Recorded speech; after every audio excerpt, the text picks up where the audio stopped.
Hello everyone. तो कैसे हैं आप लोग? आई होप आप सभी लोग ठीक होंगे और अपनी अच्छे से पढ़ाई कर रहे होंगे। तो आज की वीडियो में हम बात करने वाले हैं यहाँ पर अग्नि का वर्णन। ठीक है, देखो अभी हम रोग निदान हमने स्टार्ट किया था बीएमएस सेकंड प्रॉफ के अंदर। अब इसके अंदर हम यहाँ पर अग्नि का वर्णन करने वाले हैं। तो मैं बता देता हूँ, आपकी चैप्टर या आपके बुक के अंदर दोष विकृति के नाम से चैप्टर दिया हो गया होगा, जिसके अंदर पहले निदान के बारे में बताया है, देन उसके बारे में बाद अग्नि के बारे में बताया है। ठीक है, तो हमने निदान के बारे में पहले ही देख चुके हैं। तो अब इस वीडियो में हम यहाँ पर अग्नि के बारे में वर्णन कर रही है। ठीक है, देन उसके बाद हम दोष वृद्धि, दोष के 6 के बारे में बात करेंगे, दोष के स्वभाव के बारे में बात करेंगे।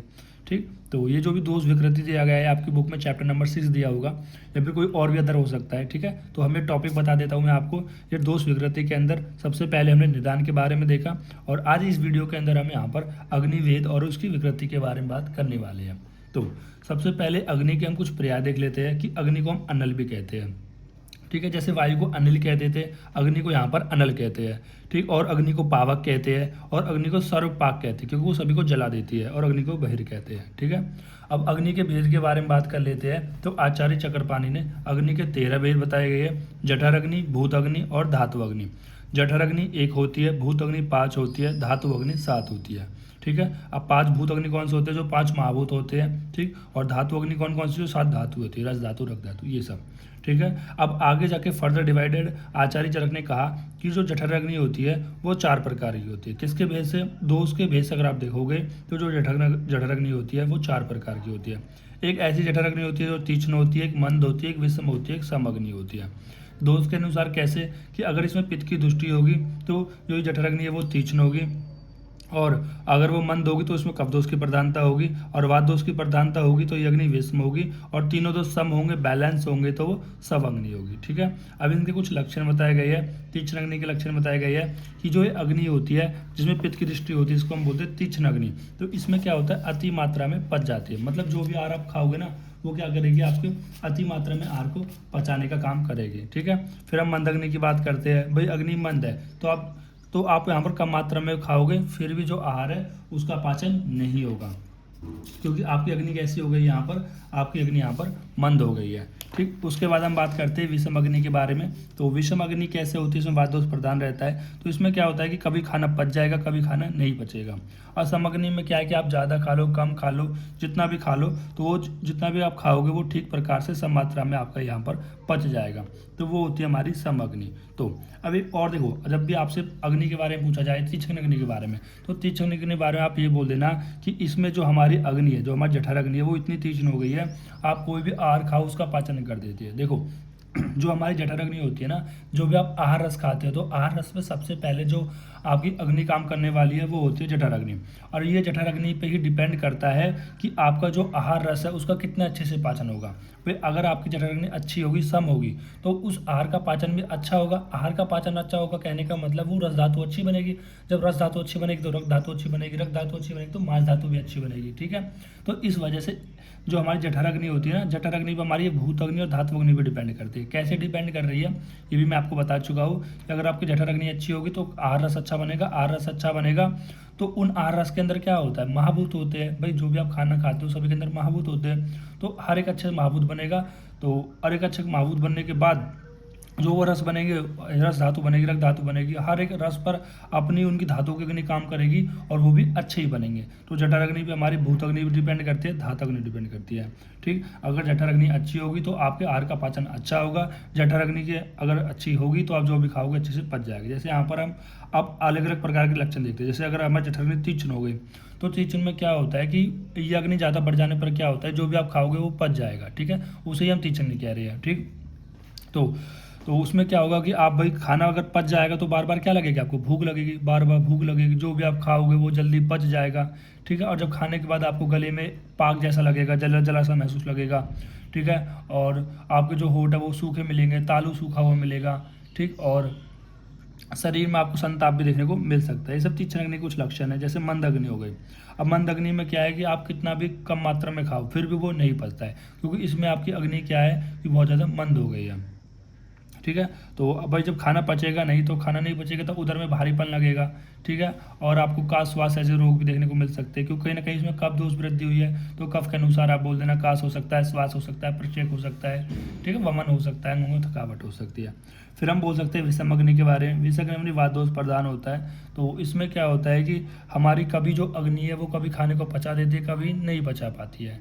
ठीक है, तो इसमें सूल वगैरह हो सकता है, अफरा वगैरह हो सकता है, उदावर्त वगैरह हो सकता है। ठीक है, तो ये सब चीज़ें ठीक, और इंटेस्टाइन वगैरह से आवाज़ आ सकती है, आंकुजन हो सकता है, ये सब चीज़ें।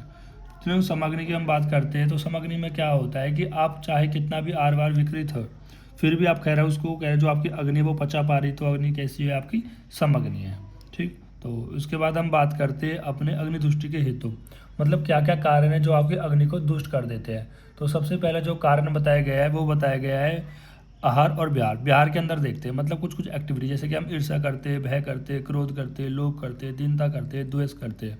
तो इन सब से क्या होती है, जो हमारी अग्नि होती है वो दूषित हो जाती है। आप एक तरीके से समझो कि जो हमारी जठर अग्नि है वो गृहिणी के अंदर है, या फिर पकवास अमाशय पकवासा के मध्य है। ठीक है, तो इसमें क्या आ रहा है कि अग्नि की दृष्टि के अंदर अगर आप ऐसे विहार कर रहे हो तो जो आपकी गृहिणी के अंदर जो अग्नि है वो आपके पूरे शरीर में फैल जाएगी, जो अब वहाँ पर गृहिणी के अपने स्थान पर नहीं रहेगी, जिसकी वजह से आप कह सकते हो यहाँ पर इन विहार से भी क्या हो सकता है, अग्नि की दृष्टि हो सकती है। जैसे हम ज्वर के अंदर भी तो क्या देखते हैं कि ज्वर के अंदर जो पित्त का जो प्राकृतिक स्थान होता है तो वो अपने स्थान से निकलकर पूरे शरीर में फैल जाता है विकृत वायु की वजह से।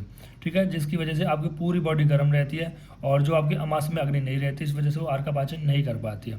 तो ये अग्नि के हेतु बताए गए हैं कि अगर आप ईर्ष्या, भय, क्रोध, लोभ, दीनता, द्वेषयुक्त कुछ करते हो तो इन सबसे अग्नि की दृष्टि हो जाती है। और आहार क्या है, देखो कि आप बहुत ज़्यादा अधिक द्रव का सेवन कर रहे हो, मतलब बहुत ज़्यादा लिक्विड आइटम ले रहे हो, बहुत ज़्यादा रूखा सूखा खा रहे हो, शुष्क कर रहे हो, या फिर द्रव आदि में गीलापन नहीं ले रहे हो। ठीक है, जैसे त्रिविध कुक्षी अध्याय में आपने देखा होगा कि हमें एक बार सॉलिड लेना चाहिए, एक बार हमें लिक्विड, एक बार हमें सॉलिड लेना चाहिए, एक बार लिक्विड लेना चाहिए, और एक बार हमें 200 के लिए छोड़ना चाहिए।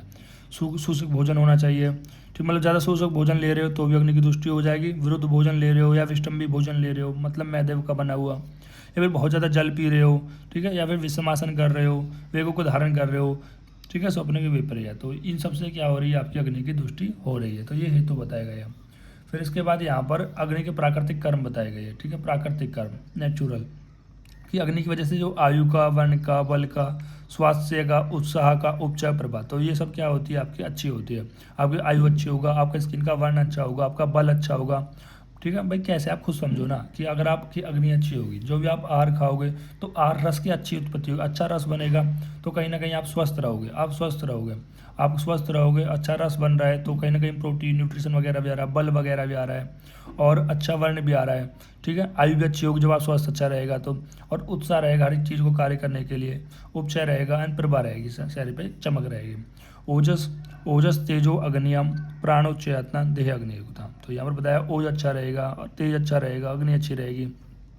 तो मतलब ये सभी देह में स्थित अग्नि के तीव्र होने पर ही अपनी उत्तम स्थिति में रहते हैं। ठीक है, तो अगर अग्नि के तीव्र होने पर, अग्नि के तीव्र होने का मतलब ये है कि अग्नि अगर अच्छी होगी, अगर अग्नि अच्छी होगी तो ये जो भी है वो अपनी उत्तम स्थिति में रहेंगे, अच्छी स्थिति में रहेंगे, आपके ओज रहेगा, आप में तेज रहेगा, अग्नि अच्छी रहेगी। ठीक है, तो इसके क्या होगा, फिर उसके बाद आपकी आयु अच्छी रहेगी, वर्ण, ये सारे क्या बताए, अग्नि के प्राकृतिक कर्म बताए गए। ये चरक चिकित्सा स्थान 15 का श्लोक है जो आपको याद करना है। ठीक है, जिससे आप अग्नि के प्राकृतिक कर्म इजी आप ध्यान रख सकते हो। देखो अभी हमने अग्नि का वर्णन किया, तो अग्नि के वर्णन में हमने उसके पर्याय देखे कि अग्नि को हम यहाँ पर अनल कहते हैं, या फिर सैर विपाक कहते हैं, पावक कहते हैं, या बहिर कहते हैं। वेद देखे, आचार्य चक्रपाणि ने इसके 13 प्रकार की बताई कि अग्नि 13 प्रकार की होती है। 1 जठर अग्नि, 5 भूत अग्नि और 7 धातु अग्नि। उसको जठर अग्नि को आचार्य चरक ने 4 प्रकार की बताई, तीक्ष्ण अग्नि, मंद अग्नि, विषम अग्नि और शम अग्नि। ये अग्नि आचार्य भागवत ने भी बताई थी। ठीक है, और तो इन्होंने कैसे क्लासिफिकेशन किया जठर अग्नि के 200 के अनुसार, कि अगर अग्नि के अंदर पित्त दोष की दृष्टि हुई तो उसको हम तीक्ष्ण अग्नि बोल देंगे, अगर अग्नि के अंदर कफ दोष की दृष्टि हुई तो मंद अग्नि, और वात की हुई तो विषम अग्नि, अगर तीनों दोष सम है तो सम अग्नि।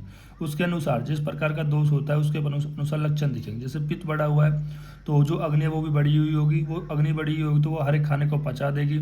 ठीक है, जल्दी जल्दी आपको भूख लगेगी, खाने का पचने का समय भी कम हो जाएगा, और आपके होठ, कंठ, गले ये सब सूखे सूखे आपको देखने को मिलेंगे। कफ में क्या होगा कि अगर कफ बढ़ा हुआ, मतलब अगर अग्नि के अंदर कफ दोष की प्रधानता है तो कहीं ना कहीं अग्नि क्या होगी, मंद होगी। अग्नि मंद होने की वजह से वो किसी भी आहार को खाना नहीं पचा पाएगी, चाहे कम मात्रा में सही, और कफ दोष की वजह से वमन देखने को मिलेगा, या फिर काश, श्वास, प्रश्वास देखने को मिलेगा। ठीक है। ऐसे ही वाद के अंदर भी आप देख लेना, वाद जैसे लक्षण हो जाएंगे। और हेतु मैंने बता दिया कि विहार और आहार के अंदर आपके मैंने हेतु बता दिए कौन कौन से कारण हैं जो अग्नि को दूषित करते हैं। फिर हमने प्राकृतिक कर्म देख लिया कि आयु वर्ण वर्णः स्वास्थ्यम उत्साह उपचयम प्रभाम ओजस तेजम वो अग्नि प्राण सोक्तम देह अग्नि हेतु का। ये चरक चिकित्सा स्थान 15 का श्लोक है जो आपको यहाँ पर याद रखना है। ठीक है। देन उसके बाद हम देखते हैं एक एक करके जठर अग्नि, भूत अग्नि और धातु अग्नि का महत्व का। देखो हमने अभी 13 प्रकार की अग्नि बताई, जठर अग्नि बताई, भूत अग्नि बताई, धातु अग्नि बताई, तो इनका क्या महत्व है और इनका कार्य क्षेत्र। ठीक है। अब देखो सबसे पहले हम बात करते हैं जठर अग्नि का महत्व। देखो इससे भी पहले बात करने से पहले मैं आपको एक चीज़ बता देना चाहता हूँ जो मैंने आपको कभी बीएमएस फर्स्ट प्रॉफ के अंदर पढ़ाई थी। ठीक है। अगर वो आपको अभी भी याद है तो आपके लिए और भी अच्छा काम होने वाला है, अगर नहीं है तो कोई नहीं, मैं इसको अच्छे से आपको समझा दूंगा। देखो अभी जब धातु पोषण न्याय हमने देखा था, धातु पोषण न्याय क्या है कि मतलब किस तरह से धातु का पोषण होता है। जैसे हम आहार लेते हैं तो आहार से किस तरह से धातु का पोषण होता है, रस का, रक्त का, मांस का, वो बताता है हमें धातु पोषण न्याय। तो उसमें सबसे पहले हमने आहार लिया, तो आहार में सबसे पहले जो हमारी अग्नि वर्क करती है वो करती है जठर अग्नि। मैंने पहले भी आपको बताया कि हमारी जठर अग्नि पे हमारी भूत अग्नि और धातु अग्नि दोनों ही डिपेंड करती है, क्योंकि अगर जठर अग्नि अच्छी होगी, मान लो जठर अग्नि अच्छी है समावस्था में, तो आहार रस भी तो अच्छा ही बनेगा। मान लो कि जठर अग्नि मंद है तो जो आहार रस बनेगा वो अच्छा नहीं बनेगा, खाना आपके मांस में ही पड़ा रहेगा। तो इस वजह से बताया गया जो जठर अग्नि है सबसे पहले आहार पे जो जठर अग्नि वर्क करती है, और जठर अग्नि जितनी अच्छी वर्क करेगी उतना ही ज़्यादा आपका सार भाग बनेगा, जो भी आहार है उसका अच्छा रस बनेगा। और उस आहार में से कुछ मल भाग भी बनता है। मल भाग क्या बनेगा, मूत्र बन सकता है, पुरुष बन सकता है, और भी कुछ बन सकता है। ठीक है। अभी अन्न रस बन गया, सार भाग का अन्न रस बन गया। अभी अन्न रस पे हमारे, अब देखो यहाँ पर जठर अग्नि होगी, जो दूसरी अग्नि काम करती है वो होती है भूत अग्नि। अब देखो मैंने बताया था जो भी आहार होता है वो कैसा होता है, वो पंच भौतिक होता है, मतलब आहार के अंदर पांचों महाभूत होते हैं। अब हर एक महाभूत क्या करते हैं, हमारा जो सारा शरीर है वो कैसे बना होता है, 5 महाभूतों से मिलकर बना होता है। ठीक है। तो यहाँ पर इस आहार पर क्या करती है, हमारी जैसी आहार रस में कन्वर्ट होता है, ये दिखाया नहीं गया यहाँ पर, वो अलग है कि जो भी आहार रस होता है उस पर हर एक महाभूत अग्नि काम करती है।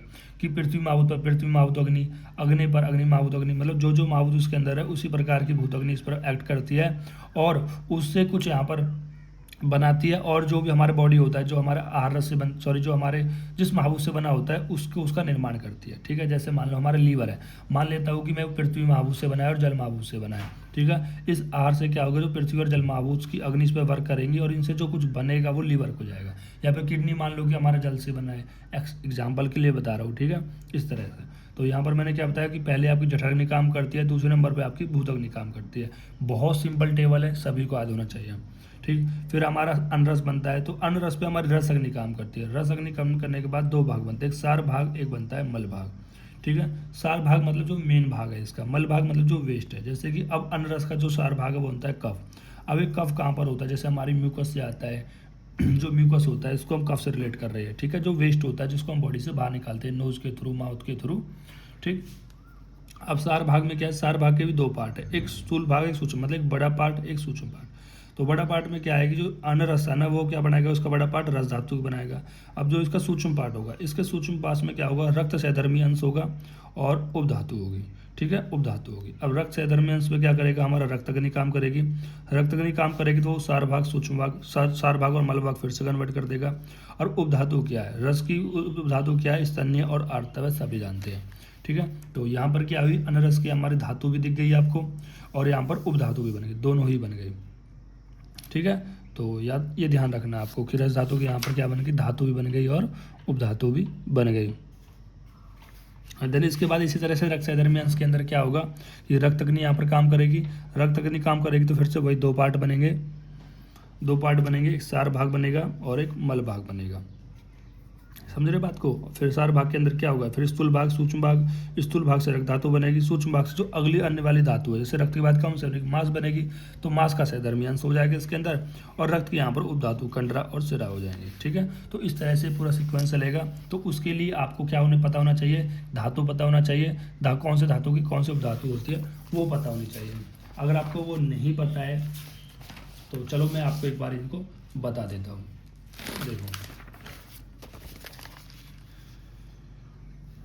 देखो एक बार और थोड़ा बेसिक कर लेते हैं। ठीक। जैसे कि हम जानते हैं कि 7 प्रकार की धातु होती है, रस, रक्त, मांस, मेद, अस्थि, मज्जा, शुक्र। इनके प्राकृतिक क्रम सभी जानते हैं कि रस प्रीणन करने का, प्रीणनम, जीवनम, लेपनम, स्नेह, धारण्य, पूर्ण, गर्भ उत्पादक से हम श्रेष्ठम उत्तम कर्म उसमें से। ये देखो ये श्लोक भी है कि प्रीणम, जीवन, लेपनम, स्नेह, धारण्य, पूर्ण, गर्भ उत्पादक धातु नाम श्रेष्ठ कर्म धातु नाम श्रेष्ठ कर्म कर्मात स्मृतम, ठीक है। तो ये धातु का श्रेष्ठ कर्म है, ठीक। कर्म आपको पता होना चाहिए कि हर एक धातु के अंदर कौन सा महाभूत है, वो आप देख सकते हो। जल, जल प्लस अग्नि, इसके अंदर पृथ्वी, जल पृथ्वी, पृथ्वी वायु जल और जल, ठीक है, इस तरह से।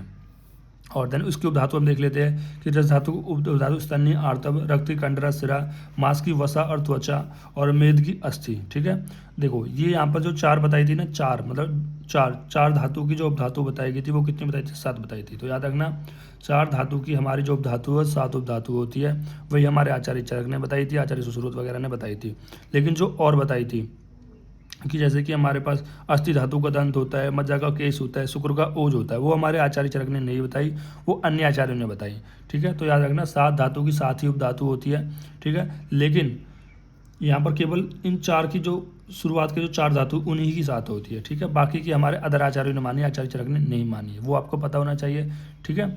और उसके बाद हम बात करते हैं मल की। तो याद रखना, रस धातु का मल कफ होता है, रक्त का पित्त होता है, मांस का खमल होता है, मेद का स्वेद होता है, अस्थि का केश लोम नख होता है, मज्जा का नेत्र पुरी त्वचा होती है, और शुक्र का ओज होता है, ठीक। तो इस तरह से तो अभी आपने क्या देख लिया, पंच महाभूत देख लिए, उपधातु देख ली, मल देख लिए, ठीक है। तो इस तरह से आप यहाँ पर रिलेट कर सकते हो, और धातु के कर्म देख लिए। तो ये सारे बेसिक चीज़ है जो कि आपको फर्स्ट ईयर क्रिया शरीर के अंदर आपने पढ़े होंगे। तो इस वजह से मैंने आपको यहाँ पर भी पढ़ाई है, ताकि आप इन चीज़ों को ना भूलें, ठीक है।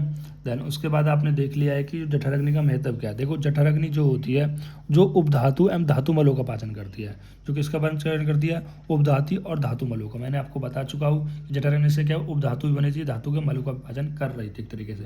कोई बात नहीं समझ में आता, कोई बात नहीं। और देखो पर्याय क्या होता है, इस जठराग्नि को हम पाचक अग्नि बोलते हैं, कोष्ठ अग्नि बोलते हैं। पाचक अग्नि क्यों बोलते हैं, क्योंकि ये चीज़ों को पचाने का काम करती है। कोष्ठ अग्नि क्यों कहते हैं, क्योंकि ये कोष्ठ के अंदर होती है। देखो कोष्ठ क्या होता है, अमाशय पक्वाशय दोनों को मिला के कोष्ठ कहते हैं, ठीक है, समझ रहे बात को। अब सभी अग्नियों की वृद्धि क्षय का कारण, अभी जो जठर अग्नि होती है उसी पे डिपेंड करती है, जितनी भी अग्नि है उनकी वृद्धि होगी, क्षय होगा, कारण होगा। देखो अग्नि वृद्धि क्षय का मुझे नहीं पता, मैं आपको समझाता हूँ सिंपल कॉन्सेप्ट में। मैंने आपको बताया कि अगर आपकी जठर अग्नि अच्छी होगी तो अन्न रस का अच्छा बनेगा, अन्न रस अच्छा बनेगा तो धातु का पोषण अच्छा बनेगा, ठीक है। तो जो धातु का पोषण हो रहा है, जो धातु का पोषण अच्छा बनेगा, रस धातु से रक्त बनेगी तो उस पर रक्त अग्नि वर्क करेगी, रक्त से मांस बन करेगी तो मांस अग्नि वर्क करेगी। तो जितना अच्छा रस बनेगा उतनी अच्छी तो आगे की धातु भी बनेगी। यानी कहीं ना कहीं किस पे डिपेंड कर रहा है हमारा, कि जितनी भी अग्नि आए वो आपकी जठराग्नि पे डिपेंड करती है। फिर जठराग्नि भुक्त आहार का रस तथा मल का विभाजन करने के लिए उसका पुनः पाक करती है। देखो जो जठराग्नि होती है वो आपका आहार के पाचन से लेने के बाद आहार का उसका डिवीजन भी तो करती है, कि जो आपका सार भाग बन रहा है, मल भाग बन रहा है, उस तक का, वहाँ तक वो कह रहा है कि जो जठराग्नि होती है वो काम करती है, ठीक है। अब देखो तो यहाँ पर इनका किस तरह से कह रहा है कि अलग अलग स्टेज में पाक करती है। जैसे कि बताया गया है कि 3 अवस्था पाक होती है हमारे। अवस्था पाक के अंदर 3 चीज़ आती है।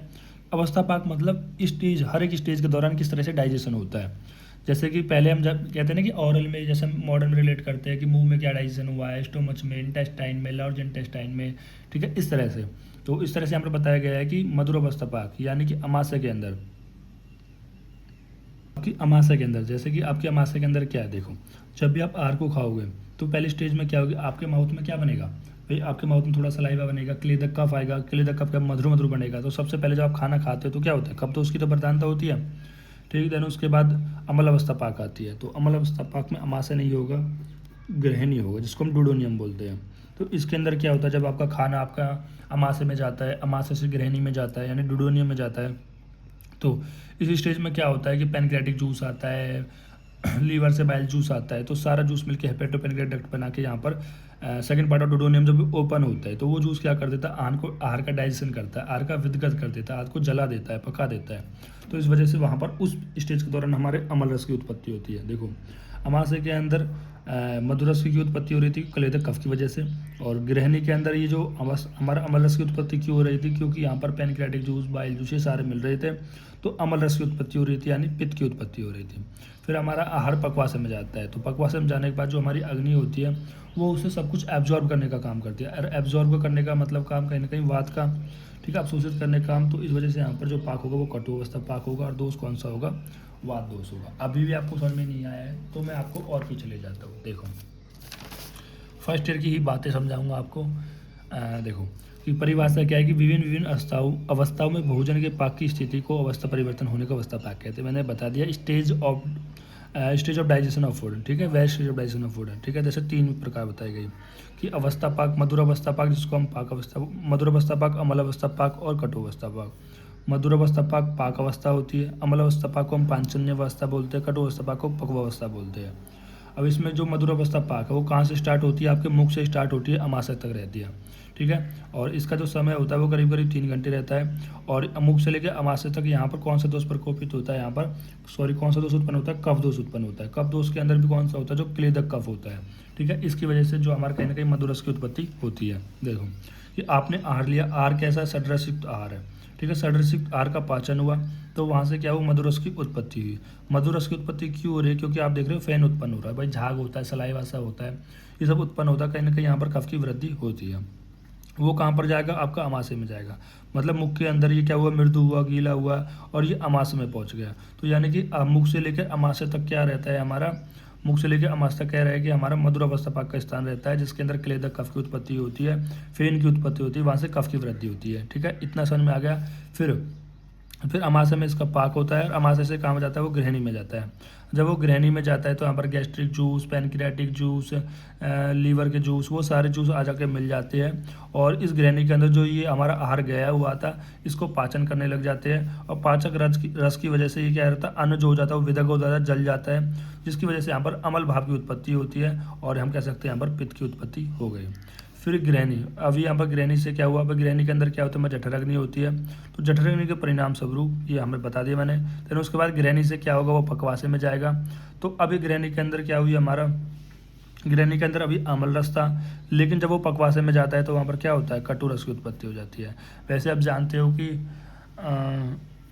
पक्वाशय में कटु रस, देखो पक्वाशय में कटु रस की उत्पत्ति कैसे हुई कि देखो जो आहार रस था तो आहार रस में क्या समान वायु बढ़ी, तो समान वायु ने क्या कर दिया भाई, पक्वाशय के अंदर क्या है, पक्वाशय के अंदर आप कहीं ना कहीं, वैसे तो जो समान वायु है वो भी गृहिणी के अंदर ही इसका स्थान बताया गया है, लेकिन समय यहाँ पर कार्य बताया गया है कि समान वायु की वजह से कि जो भी आपका यहाँ पर पक्वाशय के अंदर जो आहार आया है उसका जलीय श्वास को अवशोषित कर लिया जाता है, जो भी लिक्विड पार्ट होता है और जो पिंड रूप होता है, जो भी कहीं ना कहीं थोड़ा सॉलिड वेस्ट होता है, उसको हम रेक्टम की ओर करके बॉडी से बाहर निकाल देते हैं, ठीक है। ये सारी स्टेज होती है, तो याद रखना 3 स्टेज होती है, मधुर अवस्था पाक, अमल अवस्था पाक, कटु अवस्था पाक, ठीक। देखो और भी अगर मैं आपको समझाना चाहूँ, देखो मैं इतना इसको क्यों समझा रहा हूँ, ठीक है, क्योंकि ये चीज़ें आसान भी है और बहुत समझने के लिए भी है। जैसे पहले मैंने आपको बताया था कि जो वात दोष होता है, वात दोष 5 प्रकार का होता है, सभी जानते हैं, पुष्वा करके, कि प्राणवायु, उदान वायु, समान वायु, वियान वायु और अपान वायु। इन सभी का आपको क्रम पता होता है। प्राणवायु क्या करती है, कोष्ठ में आहार को ले जाने का काम करती है। फिर उदान वायु आ जाती है। फिर समान वायु क्या करती है, समान वायु अग्नि को संदूषण करने का काम करती है, अग्नि को बढ़ाने का काम करती है। वियान वायु सर्व शरीर में होता है। अपान वायु जो भी आपका मल होता है उसको बॉडी से बाहर निकालने का कार्य करती है, ठीक है। मैंने इन्हीं का बताया जो कि इंपॉर्टेंट है, इसमें आपके काम आते हैं, ठीक है। पित्त हम बात करते हैं, पित्त की मैंने आपको ट्रिक बताई थी, प्रभास करके, PRBHAS, ठीक है, एस से कोई मतलब नहीं है। मैंने बताया था आपको पाचक पित्त होता है, इसी पाचक पित्त को हम कहीं ना कहीं जठराग्नि से रिलेट करते हैं। फिर हमारा रंजक पित्त होता है जो रस को रक्त में कन्वर्ट करने का काम करता है। फिर हमारा भ्राजक पित्त होता है जो कि हमारे पूरे स्किन में होता है। फिर हमारा आलोचक पित्त होता है जो हमारे आलोचन में होता है, आँखों में होता है। फिर हमारा साधक पित्त होता है जो हमारे सिर में होता है, ठीक है। देन उसके बाद हम बात करते हैं कफ की। तो कफ भी मैंने आपको 5 प्रकार के बताया, कविता से, कवि, आई से कोई मतलब नहीं था, TAS, देखो मैंने बताया क्लेदक कफ। अब ये क्लेदक कफ की वजह से हमारे क्या होते हैं, कफ की उत्पत्ति होती है, जिसका स्थान अमाशय में होता है, मुख में होता है। फिर हमने बताया अम्लक कफ, जिसका स्थान हमारा हृदय के अंदर होता है। फिर होता है बोधक कफ, बोधक कफ हमारी जीवा के अंदर होता है। तर्पक कफ जो हमारे इंद्रियों को तर्पण करने वाला होता है, ठीक है। और फिर हमारे पास श्लेष्मक कफ, इससे भी कोई मतलब नहीं होता। श्लेष्मक कफ जो हमारे जॉइंट्स वगैरह में होता है। तो ये सब चीज़ मैंने आपको बताई थी, तो इन्हीं चीज़ों से आपसे रिलेट करना है कि यहाँ पर किन किन की वजह से, किन किन दोषों के प्रकार की वजह से कौन से रस की उत्पत्ति हो रही है और क्या हो रहा है, ठीक है। ये फर्स्ट ईयर की बातें थी, बहुत सारी जो मैं आपको पहले भी बता चुका हूँ। मैंने बताया था, इसको एक बार थोड़ा समझा देता हूँ कि जैसे जो भी जब डाइजेशन हो रहा था तो दोस्त का क्या रोल था। मैंने आपको बताया कि 5 प्रकार की वायु होती है, जिनमें से 3 वायु का रोल होता है। पहला होता है प्राणवायु। अब ये प्राणवायु का क्या रोल होता है, जो भी आप फूड को ले रहे हो वो इसको अंदर ले जाने का काम कौन करती है, आपकी प्राणवायु करती है। ठीक है, समान वायु क्या करती है कि अब समान वायु क्या कर देगी, जो आपकी जठराग्नि है जो आहार को पचा रही थी उसको और तीव्र करना है ताकि अच्छे से पाचन हो सके। अपान वायु क्या करती है कि जब जठराग्नि ने काम कर दिया फिर उसको अवशोषित कर लेंगे कि हम एक मल भाग में, एक जलीयांश भाग में, उसके बाद उसका जो वेस्ट है उसको बॉडी से बाहर निकालना है, तो उसके लिए आपके अपान वायु की जरूरत होती है। फिर आती है पित्त की। पित्त भी यहाँ पर 2 होती है, एक पाचक पित्त, एक रंजक पित्त। पाचक पित्त का क्या काम होता है, ये ये प्राइमरी डाइजेशन ऑफ फूड होता है, मतलब सबसे ज़्यादा यहाँ पर ये फूड का डाइजेशन करने में काम करता है। रंजक पित्त क्या होता है, ये भी रिस्पॉन्सिबल होता है सेकेंडरी डाइजेशन का, ये मतलब सेकेंड डाइजेशन के लिए इसमें काम आता है। देन कफ में, फिर कफ में बताया गया है, कफ में बोधक कफ हो गया, क्लेदक कफ हो गया। कहीं ना कहीं ये बोधक कफ हमारे कहाँ पर होता है, माउथ में होता है। क्लेदक कफ कहाँ पर होता है, पूरी आपकी जीआईटी के अंदर होता है, माउथ से लेकर अमाशय तक अंदर होता है। ये दोनों रिस्पॉन्सिबल होते हैं कहीं ना कहीं कफ दोष के उत्पन्न करने के लिए। अब यहाँ पर इसे हम जो जठराग्नि को हम पाचक अग्नि और प्रकोष्ठ अग्नि बोलते हैं, तो इसी को हम पाचक पित्त भी बोल सकते हैं। ठीक है, पाचक पित्त, पाचक भैया ना 5 प्रकार के पित्त बताए ना मैंने आपको, पाचक पित्त हो गया, रंजक पित्त हो गया, तो ये जो जठराग्नि है इसको हम पाचक पित्त से भी रिलेट कर सकते हैं। बाद हम बात करते हैं भूतग्नि के बारे में। भूतग्नि का महत्व कार्य क्षेत्र क्या है कि भूतग्नि, देखो सबसे पहले कौन सी अग्नि वर्क करती है, जठराग्नि, उसके बाद करते हैं भूतग्नि। तो भूतग्नि कोष्ठ के विभिन्न स्थानों की कलाओं में अवशोषित आहार रस पर अपना कार्य प्रारंभ करती है। अब जो भी आहार रस आएगा तो उस आहार रस पे हमारी कौन सी वर्क करती है, भूतग्नि काम करती है। ठीक है, भूतग्नि काम करती है कि जो भी भाई पृथ्वी रस, मतलब अगर वो पृथ्वी होगा, कौन सा महाभूत होगा उस रस के अंदर, उसके अनुसार उस पर अग्नि वर्क करेगी। जैसे रस को, अन्न रस को रस में कन्वर्ट करने की रस अग्नि, रस को रक्त में कन्वर्ट करने की रक्त अग्नि, तो उसी प्रकार से भूतग्नि के अंदर भी यही होता है कि जिस महाभूत होता है उसी महाभूत की अग्नि यहाँ पर काम करती है। तो भूत अग्नि द्वारा पंच पार्थिव गुणों से युक्त आहार का परिपाक होता रहता है। तो यही बताया गया है कि जो हमारे पंच पार्थिव जो अग्नि है, तो भूत अग्नि के द्वारा जो पंच पार्थिव गुणों से युक्त आहार, मतलब ऐसा आहार जिनके अंदर 5 गुण हो, ठीक है, मतलब 5 चीज़ों, आकाशीय वायु के गुण हो, तो उनका भूत अग्नि के द्वारा पाक होता है। और जिससे ये पंच पार्थिवादी आहार द्रव्यों के गुण पृथक पृथक अपने अपने अनुकूल देह द्रव्य गुणों को पोषण करते रहते हैं। ठीक है, अब जो भी इनके अपने अपने कह रहे गुण होंगे, अपने अपने अनुकूल गुण होंगे, उन द्रव्य गुणों का ये जो हमारे पार्थिव या भूत अग्नि है, तो उनसे कहते हैं उनका पोषण करते रहेगी। जैसे कि आहार में स्थित पृथ्वी गुण, कि अगर मैं मान लो कि आहार में पृथ्वी गुण है, तो शरीर के जो पार्थिव गुण का पोषण करते हैं। बिल्कुल सही बात है, शरीर में पृथ्वी गुण है तो जो भी शरीर में कह रहा है कि पार्थिव गुण होंगे तो उनका पोषण करने का काम करेगी। तो ये होती है भूत अग्नि, ज़्यादा कुछ इसमें है नहीं। ठीक है, देन इसके बाद हम बात करते हैं अपनी धातु अग्नि के बारे में कि धातु अग्नि महत्व और चलचित्र। तो वही है कि जैसे भूत अग्नि के व्यापार के परिणाम स्वरूप प्राप्त रस को विभिन्न धातु में परिणत किया जाता है। कि जैसे एक बार सबसे पहले आपकी जठराग्नि, देन उसके बाद आपकी भूत अग्नि, और भूत अग्नि के जब परिणाम हो चुका है तो उसका जो भी प्राप्त रस होगा, रस बनेगा, रक्त बनेगा, तो उसके अनुसार उस पर धातु अग्नि काम करेगी और उनको परिणत करेगी, अपने जल तक पहुँचाएगी।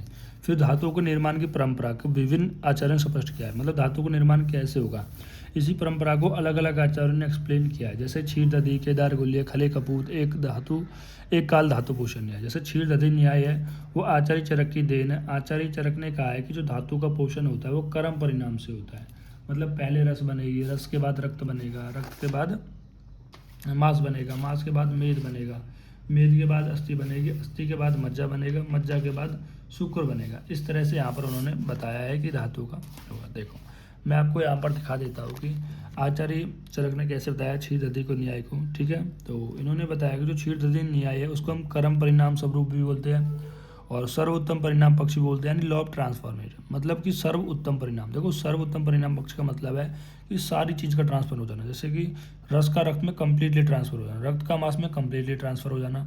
ठीक है, रक्त का मांस में कंप्लीट ट्रांसफर हो जाना। उन्होंने बोला कि जो रस है, रस रक्त में बन जाएगा, रक्त मांस में, मांस मेद में, मेद, और कैसा बनेगा, सर्व मतलब संपूर्ण, कि जो भी संपूर्ण रस है वो संपूर्ण रक्त में। फिर उन्होंने बोला कि उन्होंने ऐसा क्यों बोला, उन्होंने बोला कि जो आहार रस है, कि आहार रस तो व्यक्ति हर 1 घंटे में, हर 4 घंटे में, हर 6 घंटे में या हर 8 घंटे में कुछ ना कुछ खाता रहता है, जिसकी वजह से संपूर्ण आहार रस आता है। संपूर्ण आहार रस रस में, संपूर्ण आहार रस रक्त में, संपूर्ण आहार रस मांस में और संपूर्ण आहार रस मेद में, इस तरह से कन्वर्ट होता रहता है। ठीक है। जैसे उन्होंने एक और एग्जाम्पल से समझाया कि क्षीर दधि न्याय का मतलब क्या है कि दूध का दही में कन्वर्ट होना। जैसे कि संपूर्ण दूध एक बार में दही में कन्वर्ट हो गया और संपूर्ण दही घृत में और संपूर्ण घृत घृत के मंड में आ गया, ठीक है। तो उसी तरह से जो संपूर्ण आहार रस है वो रस धातु में, उसी तरह संपूर्ण रस धातु रक्त धातु में, रक्त संपूर्ण रक्त धातु मास धातु में, ठीक है। और हर एक धातु के अंदर भी रक्त धातु काम करती है। रस को रक्त में कन्वर्ट करने के लिए रस अग्नि, रक्त को मास में कन्वर्ट करने के लिए मास अग्नि, ठीक है।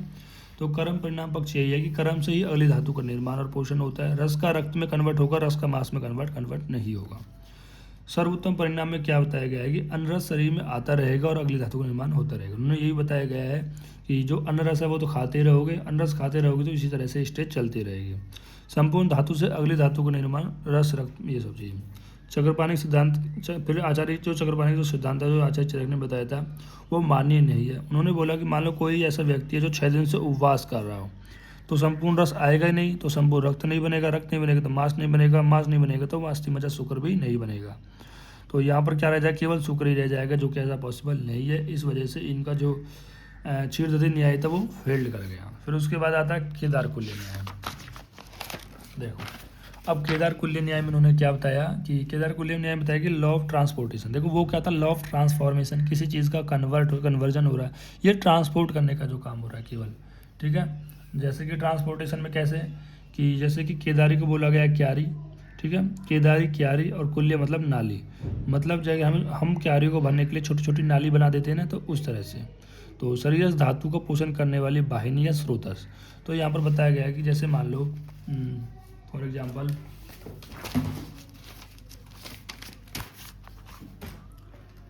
देखो कि मान लो यहाँ पर कोई खेत है, ये खेत है, तो इस खेत में ऐसे क्यारी बनी हुई है, जैसे एक क्यारी है, एक क्यारी है, मान लो एक क्यारी, 2 क्यारी और 3 क्यारी, ठीक है।